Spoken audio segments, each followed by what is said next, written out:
Hey guys, it's Keisha with Isaac K Creations, and on this channel I'm sharing with you all I can about my sewing journey. I have been away for some time in terms of the videos, but I have been busy doing some things. So I think about a month ago I started doing a crochet class, and while the class itself wasn't a total failure, it wasn't a total success either. And this has nothing to do with the instructor whatsoever. She was great, she was marvelous, introduced us to many different kinds of techniques in crocheting. But for me, I am a slow learner, especially when it comes to remembering the different sequences of stitching. So I think I have the single crochet stitch down pack. I think I understand that. But there were other stitches that were being introduced into the class, and because I was slow at remembering the sequence, it got me really behind in the class. So it was a 4-week class, and I think I missed 1 week, which was the last week. But I do think I need to go back and do a do-over, because I don't want to give up on crochet, because I do know it's something that I can do with my family. It will keep me in a creative mindset, and it's just something, the notions are very small, minimum. You can put them in your bag and keep going. You can whip it out at any moment, just sit and do it. So I do want to learn how to crochet, but I think right now I'm gonna take a break for a little bit and figure it out maybe later in the spring or maybe early part of summer. But it wasn't a bad class. Again, it was just I myself just need more time to remember the sequence of the stitching. And I find that very funny, because I can pretty much pick up on things in sewing. I mean, there's still so much to learn in it, but what you would think that would be much harder than the crochet, but in fact for me the crocheting was a lot harder than the sewing. Doesn't make sense. I have no idea why that is so, but it is what it is. So no crochet for a little bit, but I will pick it up later in the year. So I did start that, and I have been working on this pattern here, this Macaws pattern, M7737.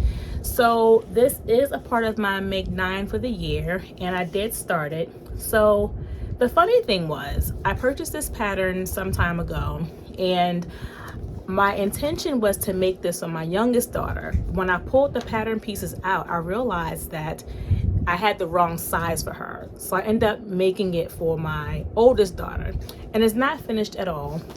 And I promise I will do a pattern review on this once I get it completed. But I did kind of have a couple of issues with it. Just,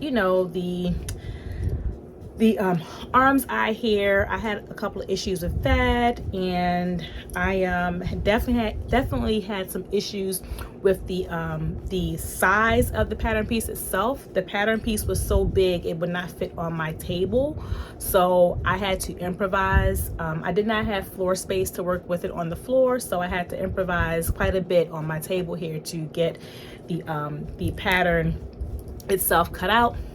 And I am working on the neckband now. So this is the neckband for, or the neckline rather. It's not a band, it's just a natural neckline. I'm working on getting that sewn up.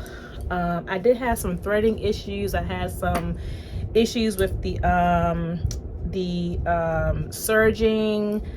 Not really issues, but I think there are better ways I can do this again. So I'm still going to try to work on a second one for my youngest daughter now that I have her pattern size. I had to order it from Etsy, so I'm going to go ahead and work on hers probably after I get the one for my oldest daughter complete. My hope and my desire is that they can both wear these for Easter. I'll just have to see what the finished look looks like. So we'll see. That's that. And again, I'll do a pattern review on that once it's all finished and let you all know what my experience is in making that overall. And then next up on my list of things to work on is I am a part of the Sew It Academy course academy, and the next class I'm working on is making a sloper. So a sloper is like a piece of muslin that you you craft it, you draft a pattern to your size, and it creates a basic, what do you call it? It's like a test garment, basically a test garment for making other garments. So with this muslin here, I'm going to create a skirt, a sloper for a skirt. And supposedly once I do this sloper, I can use this pattern here to help draft other patterns or help do other garments, make other garments with the sloper itself. Hope that makes sense. So this is going to be used for the sloper. I'm going to draft my pattern, and then I will use this here, which is basically a stretch. It's a stretch denim from Joann Fabric. I'm going to use this to make a denim skirt. So I'm going to use this to get my fittings right for my skirt, and then I'm going to use this here to actually craft and make my skirt. I think it's going to be a basic pencil style skirt with a zipper on the back, so I'm going to work on that. And because I have not worked on many zippers, I've done zippers, but they've only been zippers in a pouch, like in a zipper pouch. So I'm going to practice doing some zippers. And to do those zippers, I'm going to be using just some basic fat quarters. I thought these were cute and fun from Joann Fabric, and I will use these here. And I'm going to use this zipper here. The goal is to practice before I jump into making my sloper. So I will practice making a lapped zipper, which is basically a zipper that has a lap over top of it, so it's kind of hidden under the fabric piece. I'm going to practice doing those, and also practice doing a centered zipper, which is probably the most basic type of zipper one would see. It's just literally a zipper that you see in the middle of your garment where it has the teeth that are exposed. So I'm gonna probably be doing that. And if I run into major issues with this, where the fabric gets a little messy or the zipper itself gets a little messy, I have several seam rippers. I can start over again, or I also have a set of zippers in my stash here that I can kind of use and keep things moving along. I do have a stash of other fat quarters as well that I can pull from in case I want to keep practicing doing the different kind of zippers. So that's that. And I also I had to get some lightweight interface that's going to help me with my sloper. I think this is for the waistband of the sloper. Well, not the sloper itself, but for the finished garment piece. So I'm going to have to use this to attach to the waistband of my denim skirt. So that's where I've been. That's what I've been working on. Well, I haven't started these things right here just yet, but it's next up on my agenda.